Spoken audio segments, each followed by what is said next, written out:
Bienvenue dans Raconte-moi An-Nour, ta nouvelle série pendant ce mois béni de Ramadan au sein du podcast Coran de ton cœur. Moi, c'est Oustada Zainab, enseignante et éternelle étudiante du Coran. Cette année, je t'invite à marcher vers la lumière avec Sourate An-Nour. Cette sourate qui éclaire les cœurs, purifie les âmes et nous guide vers la clarté dont nous avons tant besoin face aux défis de notre époque actuelle. Raconte-moi An-Nour, une lumière offerte par Allah pour éclairer ton chemin, une lumière pour éclairer ta vie. أعوذ بالله من الشيطان الرجيم بسم الله الرحمن الرحيم ألم تر أن الله يسبح له من في السماوات والأرض والطير صافات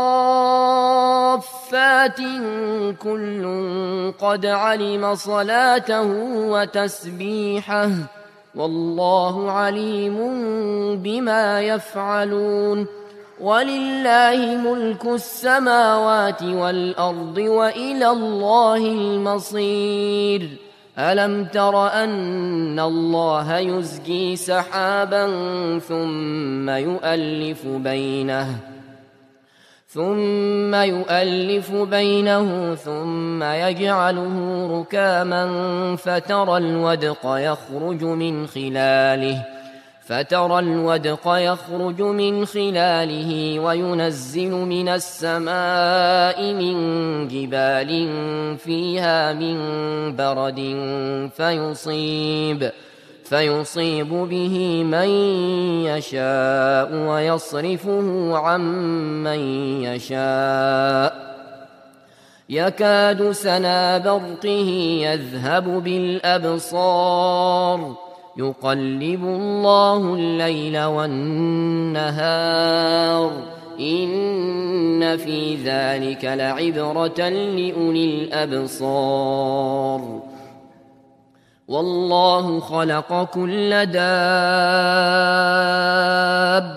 من ماء فمنهم من يمشي على بطنه ومنهم من يمشي على رجلين ومنهم من يمشي على أربع يخلق الله ما يشاء إن الله على كل شيء قدير لقد أنزلنا آيات مبينات والله يهدي من يشاء إلى صراط مستقيم. N'as-tu pas vu qu'Allah est glorifié par tous ceux qui sont dans les cieux et la terre, ainsi que par les oiseaux déployant leurs ailes? Chacun, certes, a appris sa façon de l'adorer et de le glorifier. Allah sait parfaitement ce qu'ils font. C'est à Allah qu'appartient la royauté des cieux et de la terre. Et vers Allah sera le retour final. N'as-tu pas vu qu'Allah pousse les nuages, ensuite il les réunit et il en fait un amas. Et tu vois la pluie sortir entre ces amas de nuages. Et il fait descendre du ciel de la grêle provenant des nuages comparables à des montagnes. Et il en frappe qui il veut, et l'écarte de qui il veut. Peu s'en faut que l'éclat de son éclair ne ravisse la vue. Allah fait alterner la nuit et le jour. Il y a là un signe et un sujet de réflexion pour ceux qui ont des yeux. Et Allah a créé d'eau tout animal. Il y en a qui marchent sur le ventre, d'autres marchent sur 2 pattes, et d'autres encore marchent sur 4.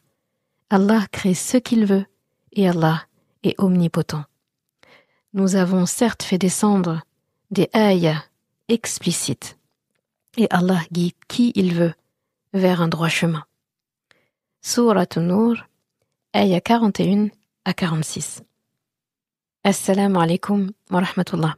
J'espère que tu te portes bien. Alors aujourd'hui, c'est vraiment la partie de la vision. C'est pour ça que j'appelle ça maintenant regarde ou n'as-tu pas vu. On pourrait appeler l'épisode comme ça, n'as-tu pas vu ou maintenant regarde. Donc là, c'est vraiment une nouvelle perception du monde. Là, on entre dans notre 6e partie, si je ne me trompe pas, on est dans la 6e partie qui porte sur la vision. Donc ici, il y a un lien logique et très puissant qui se crée dans la sourate. Parce que juste avant, on avait parlé de la lumière puis des ténèbres. Et qu'est-ce qui se passe quand on comprend ce qu'est la lumière? Eh bien, on voit. Une fois qu'on a compris qu'est-ce que la lumière, eh bien, la suite logique, c'est de voir. C'est comme si Allah nous disait, maintenant que tu sais ce que c'est que la lumière, maintenant que tu as des lunettes neuves, eh bien, tu vas enfin pouvoir regarder ma création comme elle doit être regardée. Comme quelqu'un qui a l'iman doit les regarder. Comme quelqu'un qui a le nour à l'intérieur, à l'extérieur, doit regarder. En gros, tu vas voir avec clarté.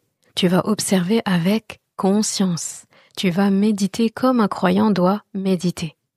En fait, là, tu comprends que ces ayats-là, elles n'auraient pas eu la même saveur, le même impact si Allah les avait mis au début de la sourate, par exemple. Il les a mis après les ayats sur la lumière. Et c'est magnifique parce que jusqu'ici, tout ce qu'Allah nous a décrit dans cette sourate était déjà quand même visuel. Avant qu'il nous parle de la lumière, tout était visuel. Quand il nous parle du mirage, eh bien on doit l'imaginer. Quand il nous parle de l'océan en furie, on doit l'imaginer. De sa lumière, on doit l'imaginer. D'accord ? Et tout ce qu'il nous a dit avant aussi, c'est aussi des choses qui se visualisent.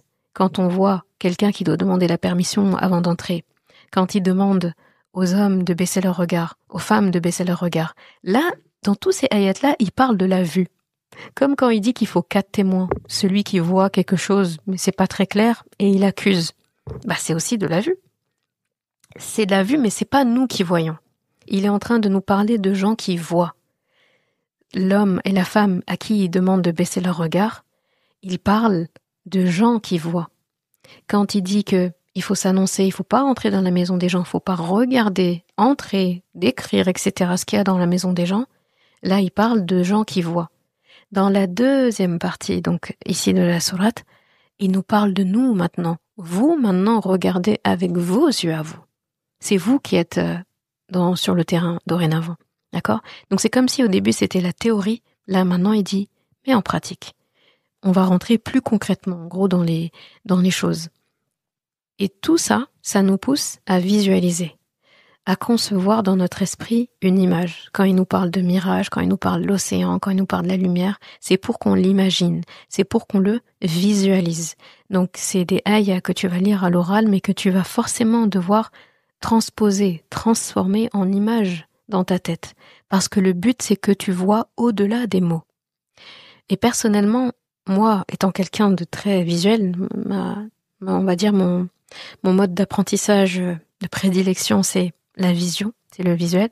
Eh bien, moi, depuis le début de la sourate, il y a beaucoup de choses, j'ai eu besoin de les dessiner, schématiser, de poser ça sur papier.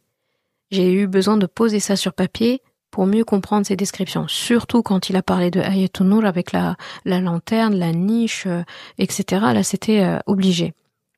Pareil, il y en a d'autres, c'est visuel, mais même quand la ayah où il parle des vagues, etc. aussi, ça c'est très visuel, tu peux le dessiner. Celle où il parle du désert avec la personne qui croit apercevoir un mirage, c'est très facile aussi à poser et à dessiner.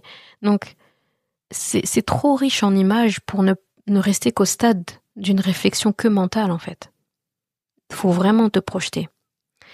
Et peut-être que ceux qui sont plus auditifs n'ont pas besoin d'autant, on va dire, de faire autant.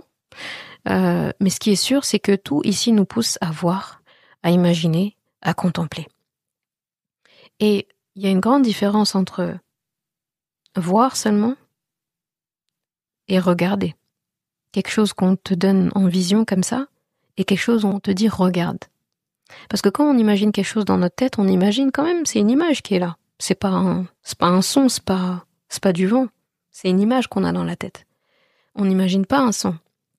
On peut entendre un son et y associer une image. Mais ce qui reste gravé dans notre esprit, ce sera toujours ce qui se voit. Et là, Allah subhanahu wa ta'ala, il va commencer ces ayats en disant « N'as-tu pas vu ?» Donc c'est trop beau, c'est comme pour dire « Hé, mais ça y est, mais t'as pas commencé à regarder, mais je pensais que t'avais de la lumière, non? Bah maintenant t'as la lumière, tu vois pas? Si, tu vois. Là, la réponse est de dire tu vois. Et si tu remarques, tout ce qu'il a mentionné ici, il parle du ciel et de la terre, il parle des oiseaux, il va parler d'animaux, il va parler de l'eau. Et ben si tu regardes bien tout ça, les nuages, la grêle, la pluie, tout ça, c'est des choses qu'on connaît. C'est des choses, il nous a mentionné des choses, mais c'est des choses ordinaires autour de nous. Nous, en tout cas, on les pense ordinaires. S'il nous avait parlé ça au début de la sourate, est-ce qu'on serait émerveillé? Sois honnête, est-ce que on serait émerveillé comme on l'est maintenant? On le saurait pas. Ce serait pas pareil. Parce qu'en fait, ce serait une notion de déjà vu. Oui, ciel et terre. C'est pour ça que j'aime bien ces ayatounouj, parce qu'elles viennent un peu nous dire, tu vois tout ce que tu imagines à chaque fois. Le ciel et la terre, depuis que tu as vu ayatounouj, est-ce que le ciel et la terre ont la même vision maintenant dans ta tête? Non. Là, tu imagines la lumière, tu dis, ah oui, la lumière extérieure, la lumière qu'Allah il a fournie. Ouais, c'est pas une lumière qu'on peut éteindre, l'alternance entre le jour et la nuit.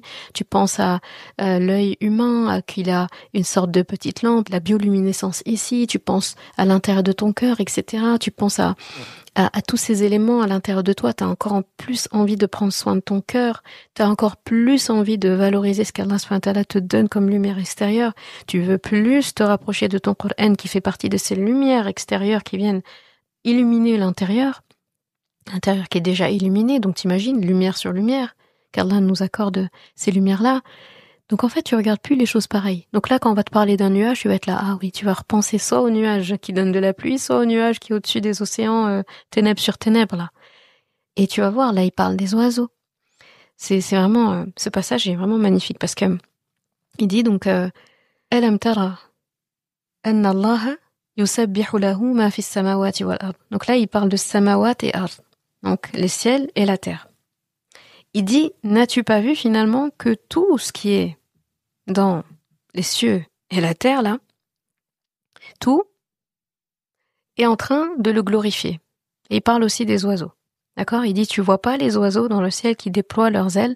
Et après, il dit, chacun, certes, a appris sa façon, chacun fait son tasbih. Kullun qad alima salatahu wa tasbiha.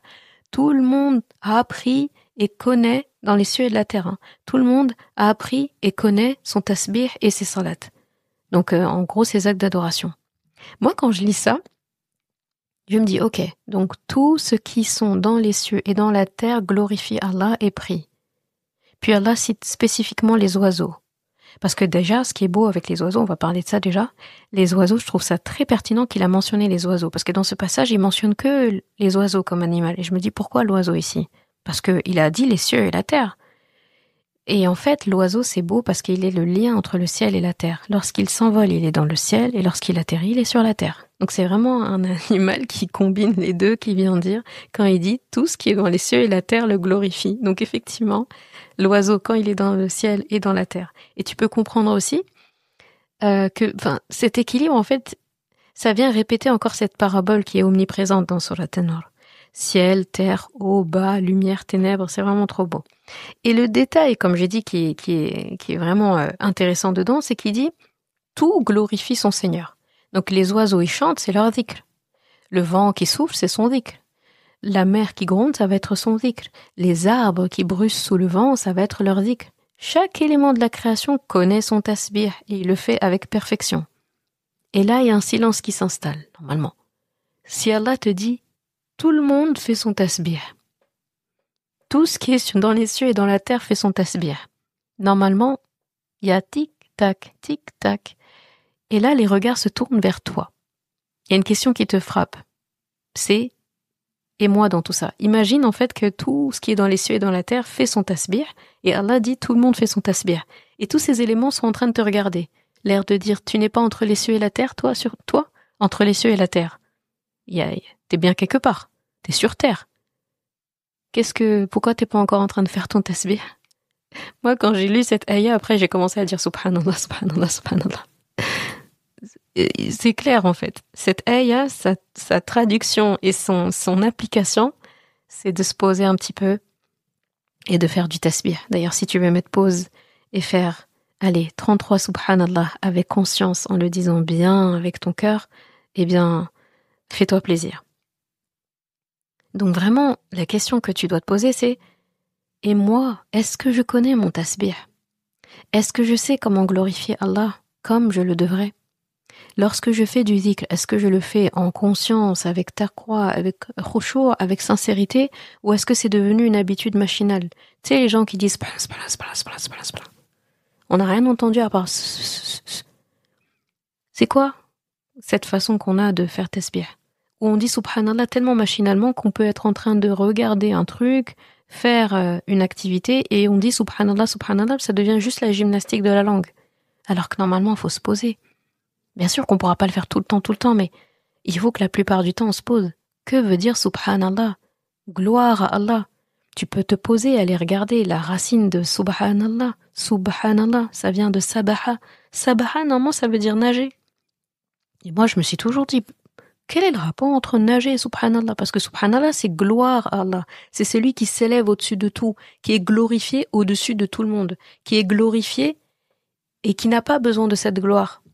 C'est quelqu'un qui est glorifié automatiquement, même si les gens ne le glorifient pas. Il est auto-glorifié. Et il s'élève. Et là, je me dis, c'est quoi le rapport avec la nage? Et il se trouve que sabaha, donc sibah, c'est la nage. Et en fait, quelqu'un qui nage, il est au-dessus de l'eau. Il faut qu'une partie de son corps soit au-dessus de l'eau. Sinon, il ne nage pas. Il se noie. C'est pour ça que dans la partie où il parlait des ténèbres, il n'a pas parlé de nage. Il a dit que cette personne, elle s'engloutit, elle s'engouffre. Mais là, sabaha, donc, il y a la nage. Donc, c'est quelqu'un qui est au-dessus. Bon, on n'irait pas jusqu'à dire, quand on parle de subhanallah, que Allah n'est pas en train d'être. C'est pas une histoire de nage le concernant. C'est pour dire qu'il est au-dessus de tout. Il est à la surface de tout. De tout. Comme celui qui nage est à la surface de l'eau. Il n'est pas dans l'eau, à l'intérieur. Et en plus, ça rejoint l'expression quand on dit on nage. Cette personne, elle est comme un poisson dans l'eau. Elle nage. Ah, moi, je nage. Tu vois? C'est une façon de dire que tu es à l'aise. Eh bien, Allah subhanahu wa ta'ala, il est au-dessus de ça. Donc, quand tu dis subhanallah maintenant, qu'est-ce que ça t'évoque? Et regarde en plus subhanallah. Rien que comment le mot est composé, ça libère. Ce sont des lettres et tout qui vont très bien avec la respiration profonde. C'est magnifique. Ça utilise des parties, très apaisantes de la bouche, etc. Subhanallah. C'est très facile à prononcer. Ça nous demande pas énormément d'énergie. Il n'y a pas trop d'emphase, il n'y a pas de lettres mufakhama, il n'y a pas besoin d'aller ronronner, etc. C'est facile à prononcer. Subhanallah, subhanallah, subhanallah. Et le faire plusieurs fois en pensant à ces ayats, en pensant à Allah qui s'élève au-dessus de tout et de tout le monde, de tout l'univers, et qui est digne d'être glorifié. Subhanallah. Et ça fait penser à, quand il dit aussitôt dans Surat Nur, quand il y avait l'ifk, il a dit, pourquoi est-ce que vous n'avez pas dit Subhanak? Allah, il est au-dessus de tout ce que vous êtes en train de dire, en gros. Gloire à Allah. Ça va pas de dire ça. C'est un ifk mubin. Donc tu vois que Subhanallah revient ici. Tu vois, donc, et c'est important parce qu'Allah, il a cité ça. Il a dit le tasbih, il a pas cité d'autres choses. Il a pas dit que tout ce qui est dans les cieux et la terre le remercie, etc. Même si c'est évident. Mais parce que ce dhikr-là, peut-être que dans ce passage, le dhikr qu'il a envie que tu masterises, c'est Subhanallah. Et si tu masterises Subhanallah, tu vas faire avec d'autres choses. Donc tu vois, c'est des petits éléments. Peut-être que pendant ce ramadan, les tâches que tu dois te donner, les exercices que tu dois te donner, les devoirs que tu dois te donner, c'est peut-être pas la peine d'aller chercher des grandes choses, des trucs trop compliqués, des habitudes compliquées à mettre en place. Peut-être que ça doit commencer par des choses qu'il a mentionnées ici. Dans Surat An-Nur, il a souvent parlé de la prière, de zakat, de tasbih, de Qur'an. Peut-être qu'il faut faire ça, contrôler la langue. Les relations entre les gens, s'annoncer avant de venir. C'est à la portée de tout le monde. Baisser le regard. Franchement, il y a de quoi faire ici. Avant d'aller chercher des trucs compliqués comme des choses trop compliquées. Donc vraiment, quand je dis Subhanallah, est-ce que je le ressens? Ou est-ce que je le prononce de manière distraite, sans même me rendre compte que ma langue est en train de bouger? Je sais même pas combien de fois je l'ai dit. Je sais pas depuis combien de temps je l'ai dit. Je suis passée même à un autre dhikr où j'ai dit autre chose, je sais même pas quand est-ce que j'ai changé. ça doit nous rappeler que ici, rien n'échappe à Allah subhanahu wa ta'ala. Vu qu'il est au-dessus de tout, rien lui échappe, d'accord? Il voit si notre tasbih est sincère ou non. Si on fait tasbih, déjà, il le sait. Et si c'est sincère ou pas, il le sait. Et s'il sait, et il sait si notre cœur est connecté à lui aussi, on fait que réciter sans attention, ou si on ne récite pas du tout. Donc c'est beau.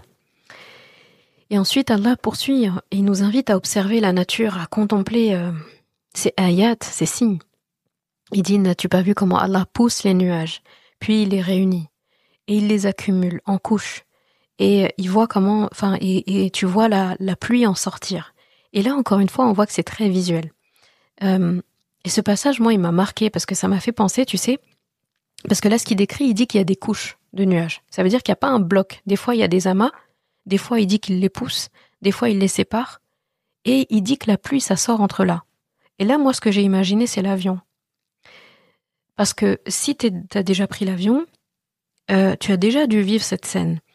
D'abord, l'avion monte, et à un moment donné, il va traverser une première couche de nuages. Et tu vas te trouver entre deux grosses couches de nuages. Et c'est trop beau, tu vois la surface d'une première couche de nuages. C'est magnifique à voir d'au-dessus. Puis après, tu montes, tu as encore une autre couche de nuages au-dessus de toi. Puis encore une autre. Et Allah, il est en train de te montrer qu'il y a des strates, il peut y avoir des couches les unes au-dessus des autres. Alors que quand tu es sur Terre, tu vois juste une couche de nuages en réalité. Tu vois un tas de nuages. Quand tu es en bas, tu as du mal à imaginer les couches au-dessus des autres. Tu arrives à voir horizontalement qu'en fait, il y a un amas ici, un amas à droite, il y en a un là-bas. C'est pas tout le ciel qui est nuageux d'un coup. Il y a des endroits où il y a quand même un peu de lumière, quoi. Sauf si vraiment il va y avoir l'orage, etc. Mais quand on est en bas, c'est difficile de voir sur le plan vertical. C'est quand tu montes dans l'avion que tu peux faire ça. Et c'est pour ça que l'oiseau, lui, il peut voir ça. Et donc, j'ai trouvé ça très beau. Et en plus, à l'époque du prophète sallallahu alayhi wa sallam, les compagnons, cette partie-là qu'Allah décrit, c'est quelque chose qu'ils ne pouvaient pas visualiser, eux, si tu as remarqué. Parce qu'ils ne pouvaient pas voler. Ils n'avaient pas non plus les engins qu'on a aujourd'hui pour pouvoir voler. Mais nous, aujourd'hui, on peut voir ça de nos propres yeux, ce qu'Allah décrit. Donc c'est ce qui est beau dans le Coran, c'est la preuve vivante que le Coran, il ne cesse de parler à chaque époque, à chaque génération. Le Coran a été révélé sur eux à leur époque, pourtant il y a des passages du Coran que nous, on va pouvoir voir en application et pas eux. C'est comme un passage aussi, il me semble, c'est dans Surat An'am, si je ne me trompe pas, ou une autre sourate, où Allah subhanahu wa ta'ala parle de tout ce qu'il a créé, en fait. Il dit il a créé ça. En fait, il parle des moyens de locomotion. Et après, à un moment donné, il dit, wa yakhluqu ma la ta'lamun. Il dit, et il a créé des choses que vous ne connaissez pas. Et là, les savants sont unanimes, quand il décrit ça, il parle de la monture sur laquelle on peut courir, on peut marcher à côté d'eux, etc. Donc, il va parler des chevaux, etc. et tout. Et là, il va dire, et il crée ce qu'on ne connaît pas. Ce dont on n'a pas conscience. Mala ta'lamun, ce dont on n'a pas conscience. Et effectivement, aujourd'hui, on a des voitures, on a des avions, on a des moyens de locomotion qui n'existaient pas au temps du prophète sallam. Donc il y a des applications du Coran, c'est nous qui allons le voir. Et quand il dit « et je crée ce que vous ne connaissez pas », même nous, en fait, il y a une part qu'on ne connaît pas. Les gens qui vont arriver dans 50 ans, dans 100 ans, dans 200 ans, vont lire ces ayats-là en pensant à nos voitures et se dire « Ah oui, ces gens des temps anciens, ils avaient des voitures. » Comme nous, on regarde les autres, on disait « Ah, ils se déplaçaient qu'en chevaux. » Un jour, il y a des gens qui nous regarderont avec nos voitures et pour eux, ce sera des vieux engins de la préhistoire. Donc vraiment, c'est des ayats évolutives, comme tout le Coran en réalité. Donc magnifique. Et pareil, l'alternance entre le jour et la nuit, c'est un signe à méditer ici dans ces ayats-là. Il dit qu'Allah fait alterner la nuit et le jour. Il y a en cela matière à réflexion pour ceux qui regardent, pour ceux qui ont des yeux. Si t'as pas compris que Surat An-Nur, c'est vraiment ta vision que tu dois travailler, voilà. J'ai dit que la Ayat An-Nur, c'était un peu le cardiologue du Coran en termes d'écrire le cœur. Mais Surat An-Nur, si on regarde bien, il y a beaucoup d'ophtalmologie ici aussi. Baisser le regard, regarde, n'as-tu pas vu, regard, regard, regard. Il y a beaucoup de regards. C'est impressionnant.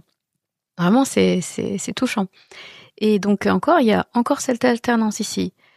Quand tu regardes dans Ayatun Nur, il y a une alternance entre le jour et la nuit. Quand Allah il dit qu'il est la lumière des cieux et de la terre, et après il décrit quelque chose qui se passe dans la nuit.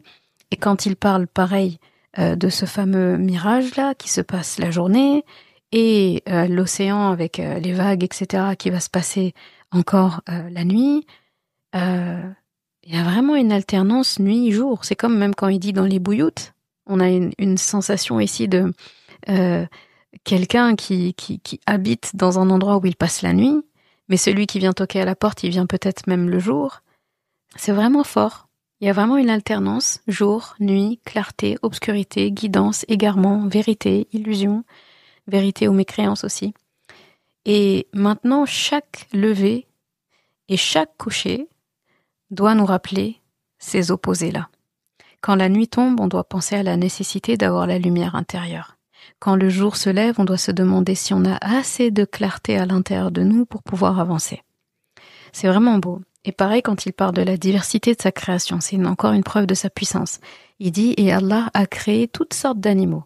Et il y en a qui marchent sur le ventre, d'autres qui marchent sur des pattes, 2 pattes, 2 qui marchent sur 4.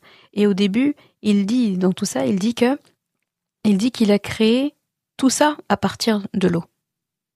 D'accord? Tout animal, dont l'homme. L'homme est considéré comme un animal sur 2 pattes, on va dire. Et donc, par exemple, pour ceux qui dit qu'ils marchent sur le ventre, donc ils rampent, là on pense aux serpents. Ceux qui marchent sur 2 pattes, donc les oiseaux, les kangourous, c'est sur 2 pattes, l'être humain aussi. Et ceux qui marchent sur 4 pattes, donc la plupart des mammifères. Et pourtant, tous proviennent d'une même eau, d'une même terre. Et là, le véritable miracle, c'est une même source de l'eau, une diversité infinie. Un seul créateur et plein de créatures. Et à la fin, Inna lillah wa inna ilayhi raji'un. Nous venons d'Allah, nous avons été créés par lui, et c'est vers lui qu'on retournera. Et dans ce tableau immense de la création, j'ai envie de te demander où est-ce que tu te situes. C'est vraiment magnifique. Vraiment magnifique.